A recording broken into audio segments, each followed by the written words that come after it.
Olá, querida aluna, olá, querido aluno, bem-vinda, bem-vindo ao curso Metáfora Jur. Eu sou a professora Thailise Leite e hoje nós vamos falar de fato típico, que é um dos elementos do crime, e especificamente sobre o conceito de tipicidade. O que é tipicidade? Como o elemento mais importante do fato típico. Então, o conteúdo da aula de hoje é: entre os elementos do crime, vamos falar do fato típico. E entre os elementos do fato típico, estamos aí voltando as nossas atenções para a tipicidade enquanto um dos elementos do fato típico. E além disso, vamos estudar aí o desenho do tipo penal, o que é um tipo penal. Então, vamos adiante, vamos lá. Primeiro, vamos entender quais são os elementos do tipo penal. O tipo penal ele é composto de elementos objetivos e elemento subjetivo.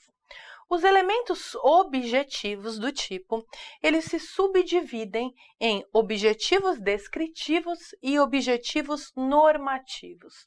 Nossa, professora, vai com calma, né? Tá ainda parecendo muito confuso, muito teórico. Gente, o que é o tipo penal? É a descrição da conduta pelo legislador penal.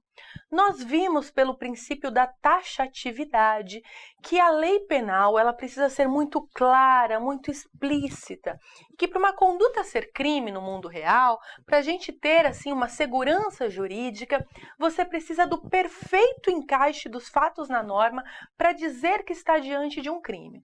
Então, o legislador, ele compõe o tipo, né? Ele compõe o tipo penal com várias palavrinhas. Ele começa com um verbo, né? E coloca várias palavrinhas aqui, e para que uma conduta seja típica, ela precisa preencher todos os elementos do tipo. O verbo mais, né? Então vamos aqui melhorar, tá esquisito, professor, vamos melhorar esse desenho aí, né? O verbo mais todas as palavrinhas que compõem o tipo, tudo isso daqui são os elementos objetivos do tipo, ok? São os elementos ou elementares, alguns autores chamam de elementares objetivas do tipo. E aí, como que é esse tipo penal? Essas palavras, elas podem se referir, por exemplo, né, além do verbo, a aspectos materiais do fato. Elas podem aí se referir a coisas que existem mesmo no mundo real. Geralmente são adjuntos adverbiais, de tempo, de modo, de meio, né? Então, por exemplo, o objeto do crime, o lugar, o tempo, os meios empregados. Quando eles se referirem a esses elementos, serão consideradas elementares objetivas do tipo descritivo. Vou dar um exemplo para você. Quando lá no crime de furto e de roubo, o legislador fala subtrair coisa alheia móvel. Coisa alheia móvel, eu estou me referindo aí, né? O que é alheio, por exemplo? É aquilo que não me pertence, que não é meu. Essa palavrinha alheia aí pode ser considerado um elemento objetivo, né? Mediante violência ou grave ameaça. Essa violência, essa grave ameaça ali são adjuntos adverbiais de modo. Como, de que modo eu preciso reagir, né, na minha conduta para ser o crime de roubo? 157. Subtrair coisa alheia móvel mediante violência ou grave ameaça. O que é violência? Violência é algo concreto, algo que faço de verdade no mundo dos fatos. Eu vou lá e dou soco na cara de uma pessoa. Isso é violência. Aí eu arranco a bolsa dela, que estava pendurada no ombro. Isso aqui é subtrair a coisa alheia móvel mediante o soco, uma violência. Essa palavrinha, violência, que vai estar lá escrita lá no tipo penal, ela vai ser fundamental para que eu diga que tem tipicidade. Essa conduta da pessoa no mundo real, puxar uma bolsa e dar um soco na vítima, essa conduta concreta no mundo dos fatos, no mundo material, ela preenche bonitinho todas as palavrinhas previstas no tipo do artigo 157. Subtrair coisa alheia móvel mediante violência. Pronto, cometi o crime de roubo, está configurada a tipicidade. Mas eu preciso preencher todas as palavras, né? Se eu não preencher uma dessas palavras, já não vai ser fato típico. Por isso, eu tenho que preencher todas as elementares do tipo. Se essas elementares forem aí referentes, então, a meios empregados, ao lugar do crime, ao tempo do crime, ao objeto concreto, né? Elas serão consideradas elementares objetivas descritivas. Ok, além dessas palavrinhas, né, que se referem a esses elementos, o verbo que é sempre o núcleo do tipo. Por que o verbo é sempre o núcleo do tipo, professora? Porque o verbo é a palavra mais importante do tipo.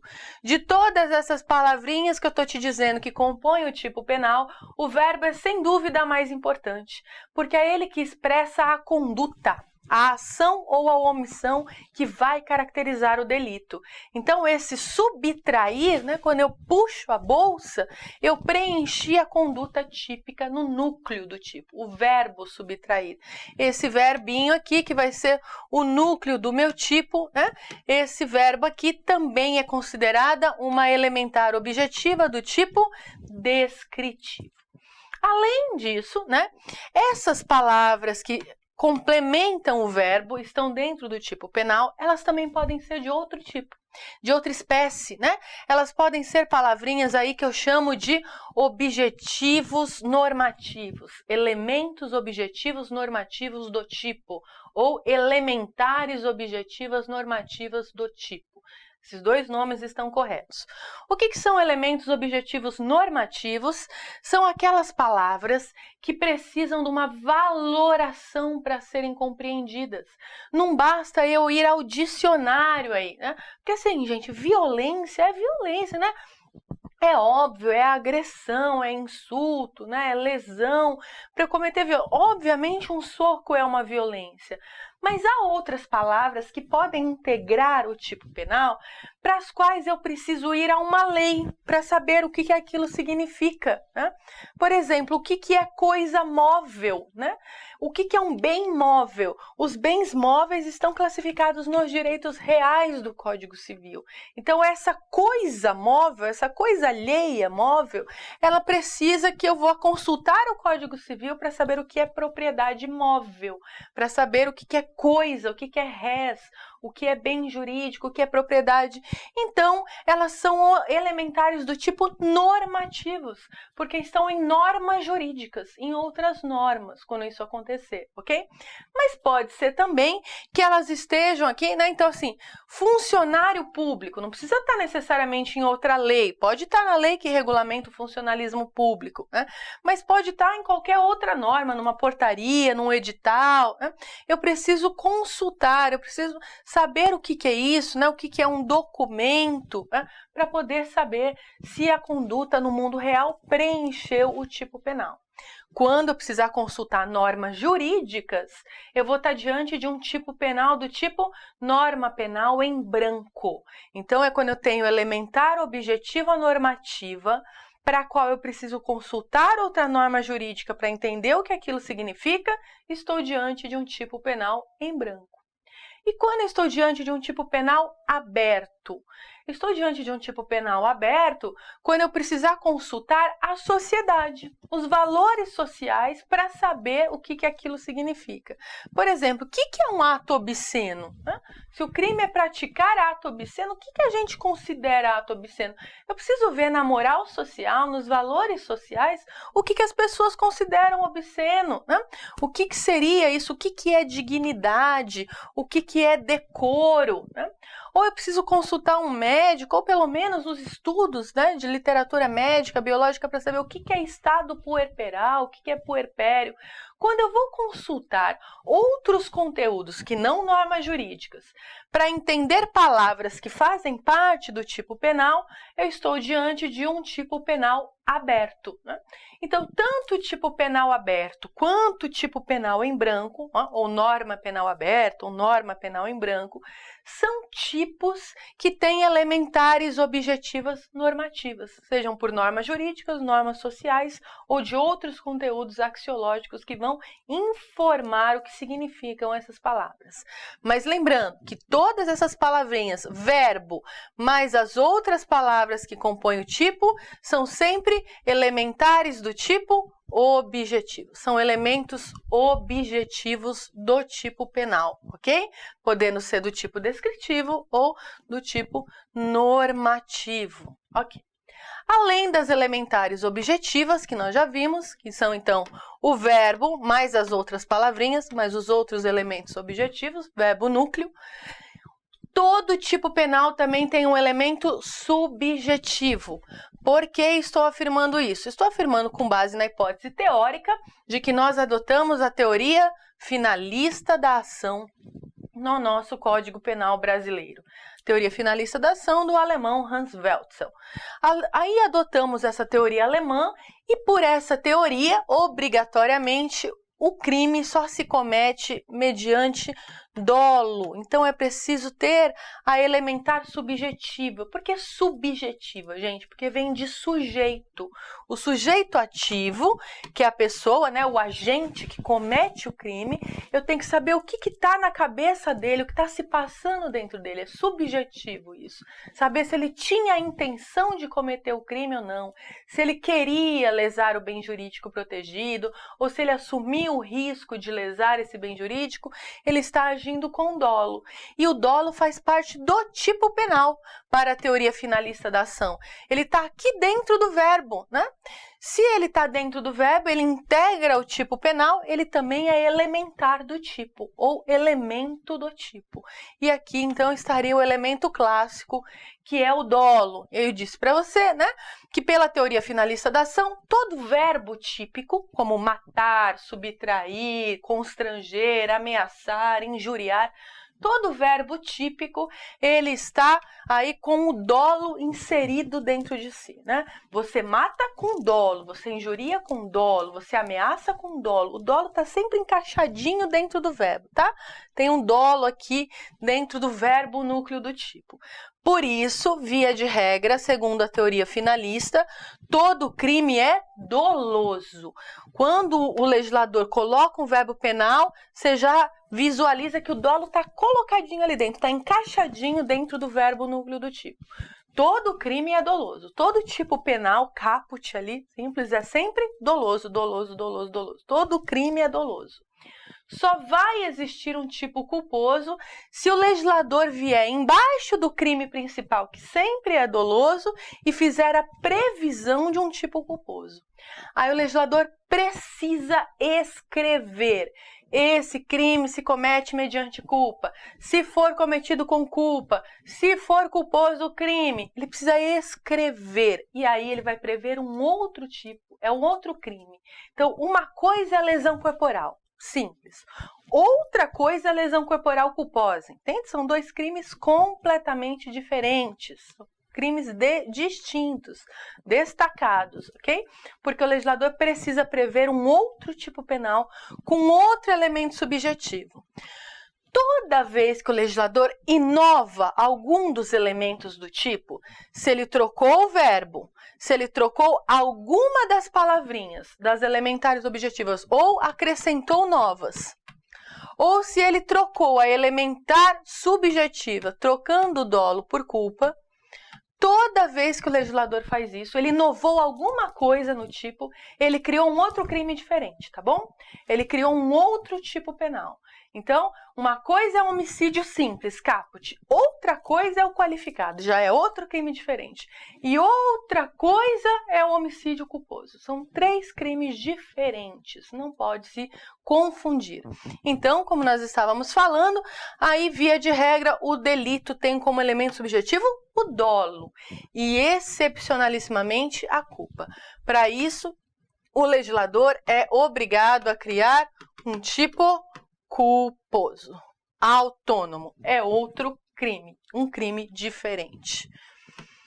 Tá bom, então vamos analisar o tipo penal. Vamos ver como é o desenho do tipo penal.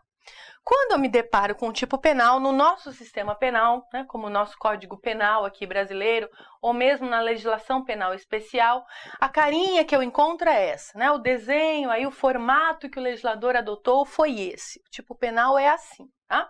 Ele começa com o nome jurídico do crime, que em latim a gente fala nomen iuris.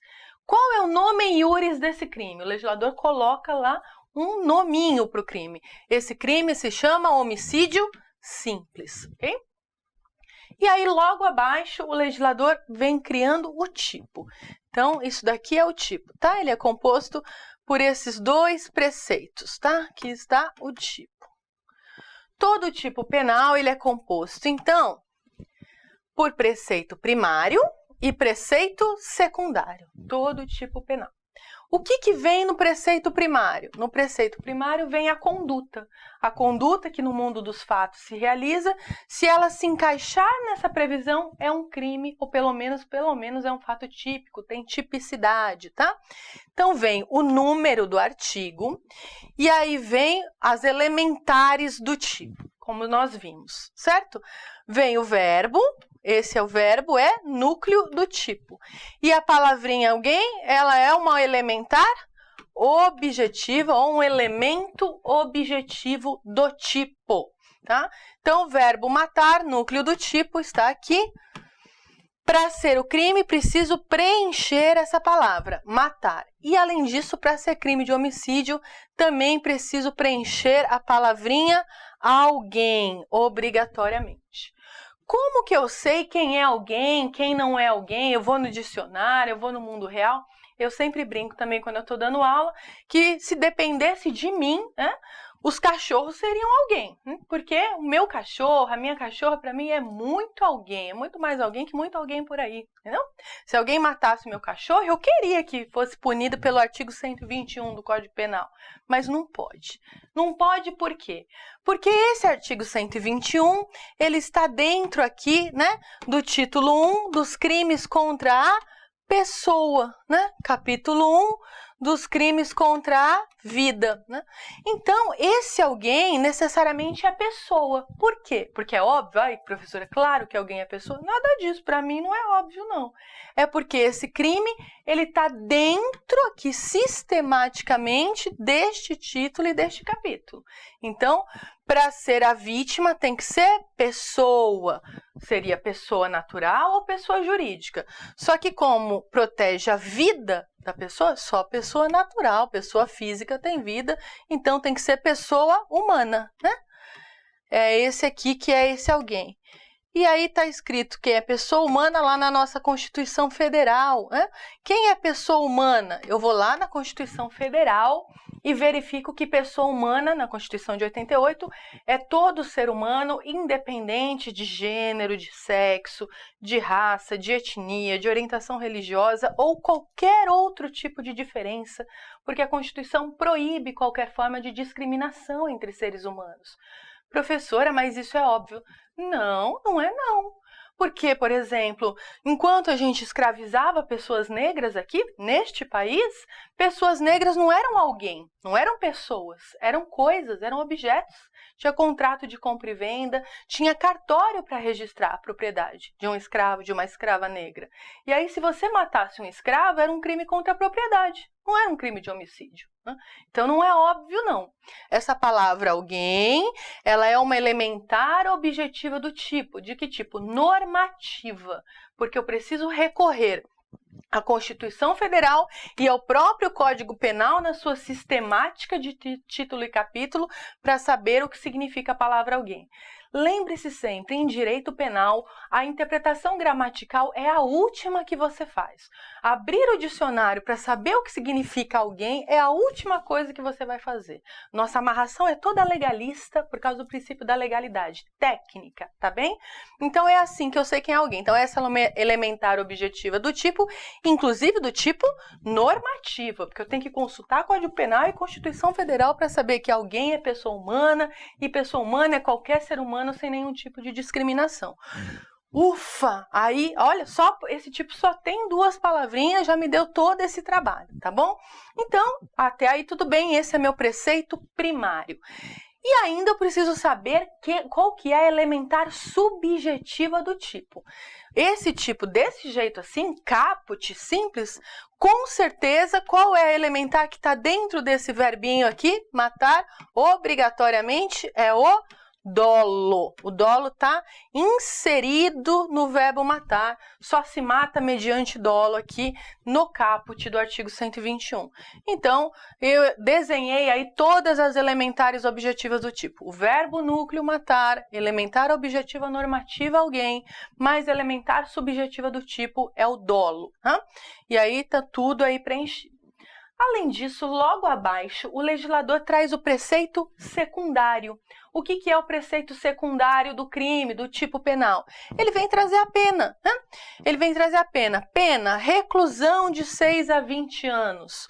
Essa pena, ela vem assim, né? Vem a espécie de pena, certo? Detenção, reclusão, prisão simples. Então, nós sabemos que aqui, para esse crime, a pena é PPL, pena privativa de liberdade, é pena de restrição da liberdade, porque tem crimes que podem ter pena de multa, e aí será uma pena contra o patrimônio, uma pena pecuniária e não privativa de liberdade. Para esse crime eu tenho uma pena privativa de liberdade. Dentre as modalidades das penas privativas de liberdade eu tenho reclusão, detenção e prisão simples, sendo a reclusão a mais grave de todas, a mais severa, né? Então eu tenho uma pena privativa de liberdade severa, reclusão. E aí vem, então, isso é a espécie de pena. E depois vem a quantidade, que em latim a gente chama de quantum. O que é esse quantum? É um lapso, né? É uma quantidade assim, sempre tem um gap, um lapso para que o juiz possa fazer a sua dosimetria. Então sempre vem, né? De X a Y. Nunca vem assim, a pena é de 10 anos. Vem assim, né? De 6 a 20. Sempre um lapso temporal. Por quê, professor? Por que o legislador não facilitou a vida e falou reclusão de 20 anos? Ponto final. Porque existe o princípio da individualização da pena. Não é todo mundo que comete um homicídio, matar alguém. Pode até ser do mesmo jeito, com faca, do mesmo jeito, que vai ter a mesma pena. Eu preciso ver no caso concreto quem era essa pessoa, quais são os seus antecedentes, qual é a sua periculosidade, qual é o seu grau de inserção social, como esse crime, as circunstâncias em que esse crime foi cometido. E aí eu faço a dosimetria, se vai para os 6, 7, 8, 9, 10, quantos meses. É para o legislador estabeleceu esse quantum dilatado, elástico, para que o juiz, no caso concreto, caso a caso, possa fazer a dosimetria certa para aquela pessoa. Aquele condenado vai receber a dose certa para ele por causa do princípio da individualização da pena, ok? Então, toda pena ela vem assim, ó, em abstrato. O que é a pena em abstrato? Aquela que está prevista no preceito secundário do tipo penal.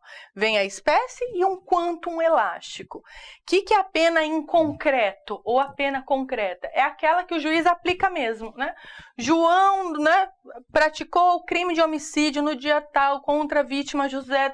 Naquele caso real que o juiz está julgando, a hora que ele faz o cálculo e dá a pena de, por exemplo, de 7 anos, 10 meses e 8 dias. Essa é a pena em concreto, a pena concreta. A pena abstrata é que está prevista aqui no preceito secundário do tipo penal. Então, essa é a cara de um tipo penal, né? Então, vamos ver como que ele pode se apresentar. Esse daqui é um tipo penal simples, é o homicídio simples, o caput do 121. Ele pode vir aí, né?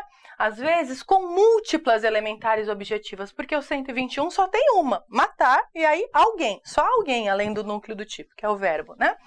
Agora, tem tipos que são imensos, são enormes, tem múltiplas elementares objetivas. Olha como que é o estelionato, né? No artigo 171. Então, como nós vimos, vem, primeira coisa que o legislador põe é o nomen iuris do crime, o nome jurídico do crime, estelionato, né? E aí ele vai estabelecer aqui para mim o preceito primário, numera, né, artigo 121, e aí a primeira coisa que ele faz aqui é o verbo, núcleo do tipo obter, tá? Obter, então, é o verbo, núcleo do tipo, certo? O núcleo do tipo verbo obter. Esse é o verbinho. E depois ele prevê um monte de elementares, mais um monte de elementares objetivas do tipo para si ou para outrem, vantagem ilícita, prejuízo alheio, induzindo ou mantém alguém em erro, artifício, ardil ou qualquer outro meio fraudulento. Tudo isso são elementares objetivas. Então, para ser crime de estelionato, o fato, a conduta no mundo real, que acontece aqui no mundo concreto, precisa se encaixar totalmente. Se faltar uma dessas palavrinhas, é fato atípico para o estelionato. Nossa, vamos lá ver então, professora, como que é a tipicidade desse crime aí. Vamos lá. Obter. Para si ou para outra. Então, assim, é quando eu ganho alguma coisa, mas não precisa ser para mim, né? Eu posso cometer um estelionato e a vantagem é eu entregar para outra pessoa que eu gosto, para um terceiro. Então, obter pode ser para si ou para outra, e não tem problema. Tem que ser uma vantagem ilícita, né? Uma vantagem ilícita. E tem que sofrer prejuízo. A vítima tem que sofrer algum prejuízo, tem que perder, né, alguma coisa, porque senão não é crime de estelionato. E eu tenho que fazer tudo isso enganando a pessoa. Então, eu tenho que induzir a erro, né? Usar um artifício, um engodo, um ardil, ou uma fraude, um documento falso, alguma coisa desse tipo e tudo mais, né? Então, estelionato, por exemplo, chegam em alguém e falam: ai, tem uma oferta maravilhosa para você, estou vendendo um terreno na Lua, acabamos de lotear a Lua e tá baratinho, é para ontem, porque aproveita para comprar agora, porque quando a Terra ficar sem água, inabitada, a atmosfera se acabar, e aí não tiver mais camada de ozônio, nós vamos tudo morrer frito aqui, você vai ter um resort lá na Lua para você fugir. Aí a pessoa compra achando que tá comprando terreno de verdade, e eu estou enganando, estou dando um golpe, né? Eu obtive vantagem, ganhei dinheiro com isso, a vítima teve prejuízo e foi mediante um engano, um engodo, eu preenchi o fato típico para estelionato, né? Agora, suponha que essa vantagem não seja aí uma vantagem econômica. Suponha que eu esteja conversando com alguém e tal, e eu falo para a pessoa: olha, né, me ajuda aqui, né, a fazer um... fala que eu sou a pessoa mais legal do mundo, que você me conhece há muito tempo e tal. Vamos ali conversar com aquela moça ali na balada comigo. Fala que eu sou uma pessoa que você conhece há muito tempo, que eu sou bacana, que eu sou maravilhoso. Faz o meu filme aí, né? Me faz parecer muito legal para ela, porque eu quero ficar com aquela moça. Eu estou muito interessado nela, quero namorar ela e tudo mais. E aí você vai com seu amigo e tal, e aí passa aquele chaveco, diz que você é importante, que você é bacana, que você é conhecido, que todo mundo te adora e tudo mais, para conseguir conquistar essa pessoa. E aí você consegue, né? Beija, namora e tudo mais. Você cometeu um crime de estelionato, né? Passando a lábia, enganando a pessoa, está preenchida, você obteve para si vantagem ilícita? Como eu vou saber disso? Olha só, a palavrinha vantagem e a palavrinha ilícita, elas precisam ser consultadas na norma. Então, só é vantagem e só é ilícita se eu tenho aí uma consulta, porque elas são elementares objetivo normativas do tipo. Como que eu sei o que é vantagem para o crime de estelionato? O estelionato está no título dos crimes contra o patrimônio, tá? E aí nos crimes contra o patrimônio tem do estelionato e outras fraudes, o capítulo lá. E aí nos crimes contra o patrimônio, a minha vantagem ela precisa ser econômica. Qual é o bem jurídico protegido? Patrimônio, obrigatoriamente. Eu estou protegendo o patrimônio, então só é vantagem se o agente ele obtém vantagem econômica. E o prejuízo da vítima tem que ser econômico, obrigatoriamente. Houve vantagem econômica quando eu consegui beijar e namorar a pessoa pura e simplesmente? Não. né? Então, já seria fato atípico para o estelionato. Essa vantagem ela é ilícita. Para saber se uma vantagem é lícita ou ilícita, eu preciso consultar a legislação que trata da licitude e da ilicitude dos negócios, dos contratos. Imagina se ao invés de um terreno na Lua, eu estivesse vendendo um terreno aqui na minha cidade, né? Aí, mesmo que eu colocasse um preço aí, né, mais alto do que o do mercado, né, comum, usual, né, imobiliário que está se praticando, eu teria praticado um estelionato? É vantagem ilícita eu cobrar mais caro do que se cobra no mercado e convencer a pessoa de que o meu terreno é melhor? Depende, né, se eu enganei, se eu contei uma mentira ou se pura e simplesmente eu fiz um bom negócio. Se eu fiz um bom negócio, está dentro da estrutura legal dos contratos, da norma jurídica, também seria fato atípico para estelionato. Então, para ser fato típico, precisa preencher todas as palavrinhas do tipo penal. E para entender o que cada uma delas quer dizer, eu tenho que consultar a norma ou a integração pelos valores da sociedade ou outras ciências que me informam conteúdos da norma, como a medicina, por exemplo, para eu saber o que está sendo dito aqui e dizer se a conduta que aconteceu no mundo se encaixa ou não no tipo penal, ok? E aí vem o preceito secundário aqui do estelionato, que vai trazer a pena, também pena grave de reclusão, com um quantum abstrato aqui de 1 a 5 anos, e a outra espécie de pena, estelionato por ser crime contra o patrimônio aqui, né, dessa forma, enganando os outros, também tem pena pecuniária. Então, tem pena privativa de liberdade mais multa, mais pena pecuniária. O legislador falou e multa, e não ou multa. Então, o juiz, quando for fazer a dosimetria, tem que aplicar as duas. Ele vai combinar uma privativa de liberdade e vai combinar uma pena de multa obrigatoriamente. Então, ele é um tipo de múltiplas elementares ou objetivas, 171. Quando que eu tenho um tipo misto alternativo? Quando eu tenho esse modo de tipo penal? Nós já falamos sobre isso, mas aqui essa aula sobre tipo é importantíssima. É quando eu tenho mais de um verbo núcleo do tipo. Tem vários verbos núcleo do tipo. Olha aqui, eu trouxe um crime da legislação penal especial, para você saber que nós estamos tratando aqui de parte geral, e a parte geral do Código Penal, ela se aplica tanto à legislação penal especial, quanto à parte especial do Código Penal. Toda lei que for lei penal, ela se rege pela parte especial do Código Penal. Essa lei é a lei de drogas, né? E pela lei de drogas, o artigo 33, ele é um tipo misto alternativo. Então, nome jurídico do crime, tráfico ilícito de drogas, o nome é iuris. Qual é o preceito primário? Vem o número, artigo 33 da lei de drogas, é o tráfico.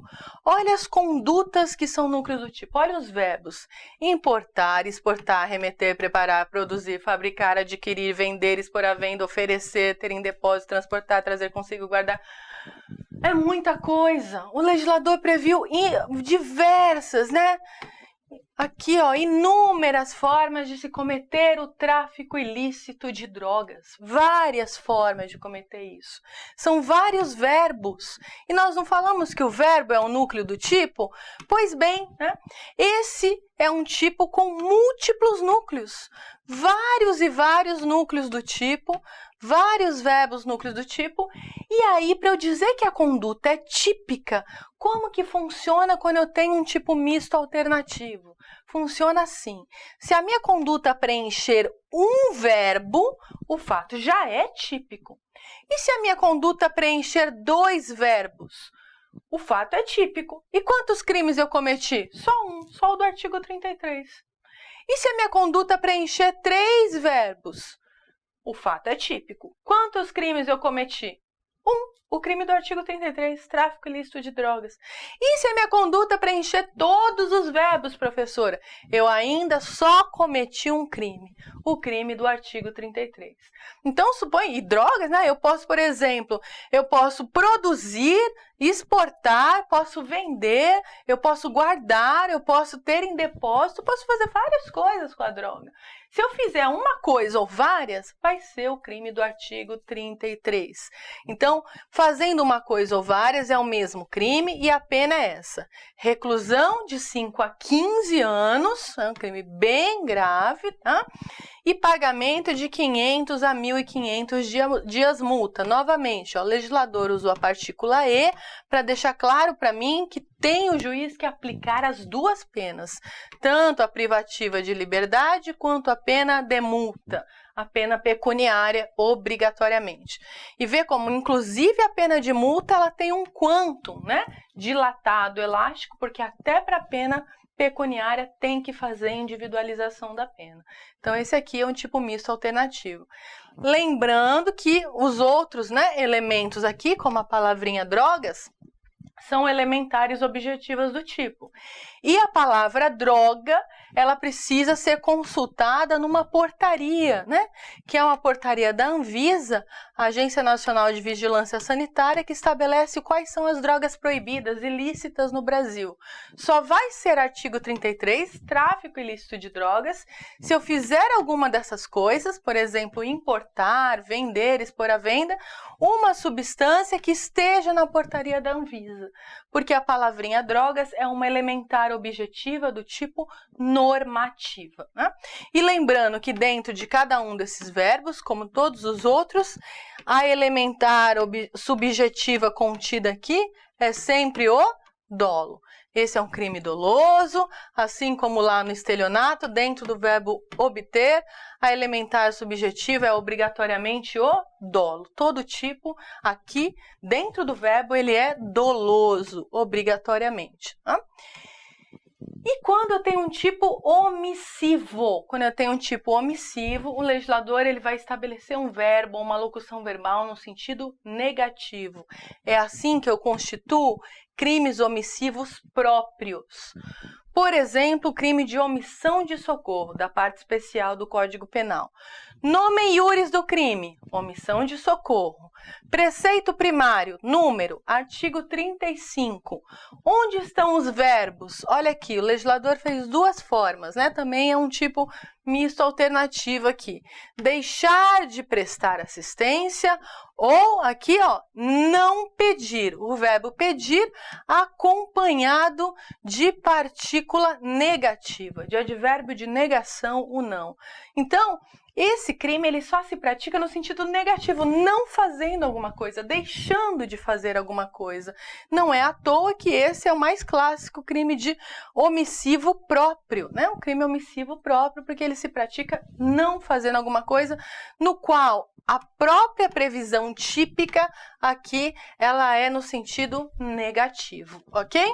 E aí vem o preceito secundário, a pena, aí a pena é mais branda, né? A pena privativa de liberdade não é reclusão na espécie, é detenção, e de 1 a 6 anos, né? E aí o legislador vem com a partícula ou, né? Ou multa. O que quer dizer? Na hora de fazer a individualização da pena, de aplicar a pena real, o juiz pode aplicar só pena de multa, se ele quiser. Se ele achar que a periculosidade é baixa, que a lesão, né, é mínima, ele pode aí aplicar só uma pena pecuniária para o agente, né? Então, estamos agora diante de um tipo culposo. Estou insistindo nessa temática. Só todo crime ali no caput, todo crime numerado, ele é doloso, porque o dolo está dentro do verbo, que é o núcleo do tipo, por causa da teoria finalista adotada pelo Código Penal. Se eu quiser um tipo culposo, se o legislador quiser punir a conduta na modalidade culposa, punindo a pessoa pelo resultado, ele precisa criar um tipo culposo. E aí vem ali, por exemplo, o homicídio culposo no trânsito. O legislador deixa bem claro, aí estabelece nome iuris do crime, homicídio culposo no trânsito. Preceito primário, praticar homicídio culposo na direção de veículo automotor. O legislador é obrigado a mencionar que é culposo. Porque se ele falasse só praticar homicídio, dentro do verbo praticar, o que a gente ia entender? Que tá o dolo. Ponto final. Mas aí, quando ele menciona expressamente, ele é obrigado a escrever culposo. Eu sei que esse crime se pratica mediante culpa, negligência, imprudência ou imperícia, numa dessas três modalidades. Sendo preenchidas essas condutas, se for prática, numa dessas três modalidades de homicídio, Como eu sei o que é homicídio, professor? Ele não falou matar alguém culposamente, ele falou praticar homicídio. Pois é, como eu sei o que é homicídio? Eu vou consultar o 121 do Código Penal, matar alguém. A palavrinha homicídio, aqui dentro desse artigo 302 do Código de Trânsito, novamente, estamos diante aqui, né? O Código, né, de Trânsito brasileiro, o Código de Trânsito ele vem trazer aqui como legislação penal especial, né, que ele faz referência ao Código Penal. Então, essa palavrinha homicídio, ela é uma elementar objetiva normativa do tipo, porque eu preciso consultar outra norma. Qual? O Código Penal, artigo 121 do Código Penal, para saber o que é homicídio. Aí eu vou lá e leio, matar alguém. São normas que se completam, tá? E aí, na direção de veículo automotor, eu preciso saber aí, né, o que é direção de veículo automotor. Gente, isso aí é claro, né? É uma elementar objetivo descritiva, né? O que é um veículo, né? Um automóvel, aí eu posso pegar esse conceito lá da engenharia, saber o que é um automotor, né? Um motor que funciona a propulsão e faz com que um objeto se mova através desse motor, né? De combustão, por exemplo, porque usa combustível. E aí, com isso, eu sei que preencheu, né? Estava dirigindo um carro, atropelou alguém, porque não deu seta, né? Porque não respeitou a lei de trânsito, agiu com imprudência, por exemplo, negligência, praticou um homicídio culposo no trânsito, vai sofrer a pena. Está aqui o preceito secundário. Detenção de 2 a 4 anos e suspensão ou proibição de se obter a permissão da habilitação. São 2 penas, né? Uma pena privativa de liberdade, que é detenção, mais uma pena restritiva de direitos. Não vai mais poder ter CNH, não vai mais poder dirigir. O legislador colocou 2 modalidades de pena também aqui, né, na partícula E. Quando ele usa a palavrinha E, porque o juiz tem que aplicar as 2 quando for constatado esse tipo de crime, ok? Depois, por fim, aí temos o tipo derivado. O que é um tipo derivado? No tipo derivado, ele aproveita uma previsão de um outro tipo e aí o legislador só acrescenta elementares objetivas no tipo. Estamos falando do homicídio qualificado. Então, qual é o nome jurídico do crime? Homicídio qualificado. O que o legislador fez como preceito primário? Parágrafo 2º do artigo 121. Então, estamos aqui no artigo 121. O que estava escrito no artigo 121? Você vai cansar de me ver falar isso. Matar alguém, certo? Esse é o caput, é a cabeça do 121. Aí vem o legislador e põe um parágrafo 2º lá no artigo 121 e diz: se o homicídio é cometido, e aí ele coloca várias hipóteses, né? Por motivo fútil, por receber dinheiro, sob tortura, com traição, para executar a ocultação de outro crime, várias formas, acrescentando elementares objetivas àquele tipo principal lá do homicídio do 121. O que o legislador está fazendo? Ele está criando outro crime, é outro tipo penal. O que eu falei no comecinho dessa aula? Toda vez que o legislador ele inova verbo ou elementar subjetiva ou elementar objetiva do tipo, ainda que seja acrescentando elementares objetivas, ele está criando um novo tipo penal.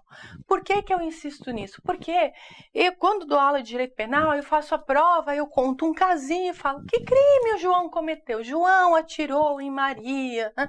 E aí a emboscada, tá? Fez uma emboscada, quando ela ia passando, atirou e matou. Que crime João cometeu? Se a pessoa falar para mim, cometeu o crime de homicídio, tá errada sua resposta. Aí eu dou 0 para as minhas alunas, meus alunos, aí eles ficam chorando, indignados. Errou, tá errado. Ai, professora, você é muito rigorosa. Não, isso é técnica penal. A pessoa não cometeu o crime de homicídio. Pera lá, tem vários homicídios. Nós acabamos de ver que tem homicídio culposo no trânsito. tem que me dizer exatamente qual é o nome iuris do crime e aonde ele está previsto. Então, se matou alguém mediante emboscada, então vamos lá. Cometeu o crime de homicídio qualificado, previsto no artigo 121, parágrafo 2º, inciso 4 do Código Penal. Agora, se matou a pessoa assim, né? Por exemplo, estava conversando, aí tirou uma arma, começou a discutir, sacou a arma e atirou, pura e simplesmente, aí eu vou dizer, não, aí foi homicídio simples, aí não foi homicídio qualificado. Aí eu vou dizer, praticou o crime de homicídio simples, aí esse será o nome jurídico, previsto no artigo 121, caput do Código Penal. Se você não me disser o nome jurídico certinho e aonde está previsto o tipo, você errou. Você não sabe que crime que a pessoa cometeu.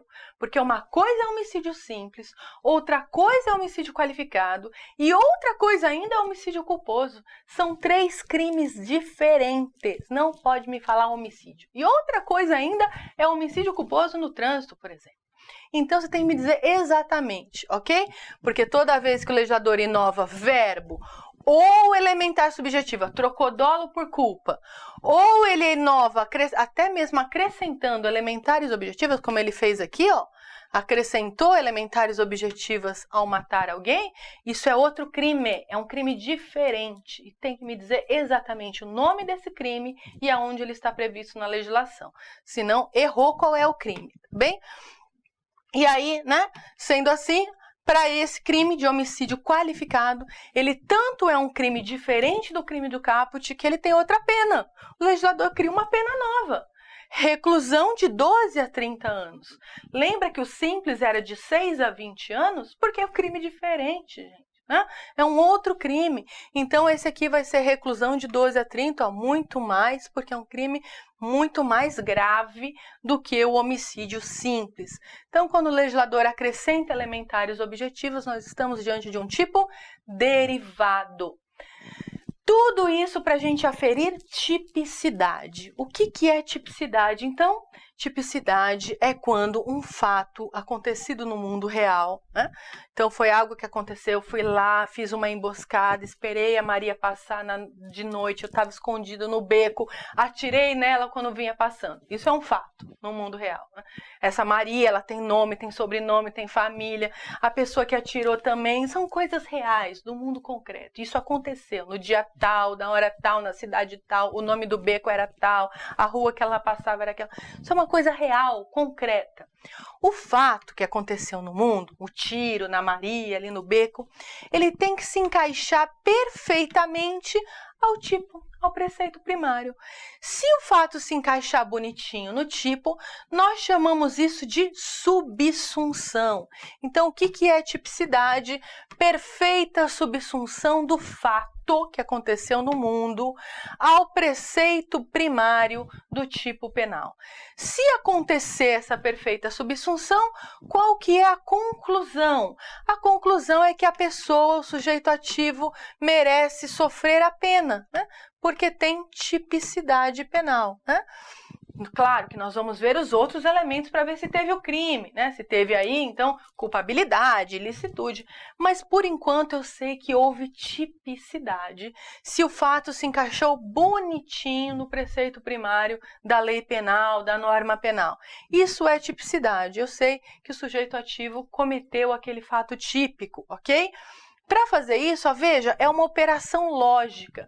Essa operação lógica, chamada de silogismo, ela é usada desde a Grécia Antiga, por Aristóteles, por exemplo. Eu coloco a lei, né? Premissa maior geral. Matar alguém é crime. Premissa menor é específica, bem específica, do tipo assim, João matou Maria. Conclusão, João cometeu o crime previsto no artigo 121 caput do Código Penal, né? O Aristóteles usava esse silogismo assim: todo homem é mortal, Sócrates é homem. Conclusão lógica, Sócrates é mortal. Você pega uma premissa maior geral, que serve para todo mundo, ampla, coloca uma premissa menor específica, real, concreta. Esse cara aqui, Sócrates é homem. Conclusão lógica, Sócrates é mortal. A gente faz a mesma coisa em matéria de tipicidade penal. Matar alguém é o crime do artigo 121 caput. João matou Maria. Conclusão, João cometeu o crime do artigo 121 caput. É assim que a gente afere tipicidade em matéria penal. E por fim, eu só vou mencionar um conceito de tipicidade conglobante, que é um conceito que veio dessas novas teorias que estão na moda, estão em voga no judiciário, nos outros países que adotam outros modelos teóricos que não são a teoria do Hans Welzel, da teoria finalista da ação, que é o conceito, a ideia de tipicidade conglobante. O que é tipicidade conglobante? Para essas novas teorias, as mais atuais, mais odiernas, a gente vai ter um tipo, uma tipicidade, um fato típico, quando esse fato ele for ilícito para todos os ramos do direito. Então, ele não pode só ser um crime, não pode ser fato típico só para o direito penal. Ele não pode ser lícito no direito civil, nem no direito do trabalho, nem no direito previdenciário, nem no direito consumidor e assim por diante. Então, eu não posso ter algo que seja crime em matéria penal, mas que gere vínculo trabalhista, ou que gere contratos no civil. Então, imagina, se eu disser que tráfico de drogas é crime, mas aí eu reconheço vínculo trabalhista entre a pessoa que embala a droga e o chefe ali da boca. Se o judiciário trabalhista começar a reconhecer vínculo trabalhista, obrigar o chefe da boca a fazer o registro na carteira de trabalho, pagar direitos trabalhistas, aí está dizendo que para o direito do trabalho isso é uma atividade ilícita. E se o cliente ali que compra a droga começar a recorrer ao direito do consumidor para dizer o seguinte, olha, essa droga não estava do jeito que eu estava esperando aqui, não está boa dessa vez, Não foi o que você me prometeu vender. E aí o direito consumerista reconhecer que há um vício nessa relação de consumo porque o produto não está correspondendo à propaganda, por exemplo. Aí você não vai ter uma tipicidade total, porque pode ser crime no direito penal, mas os outros ramos do direito estão reconhecendo, como jurídica essa conduta. Então, para ser crime, segundo a teoria da tipicidade conglobante, uma conduta ela tem que ser ilícita em todos os âmbitos do direito. Não pode ser ilícita só no direito penal.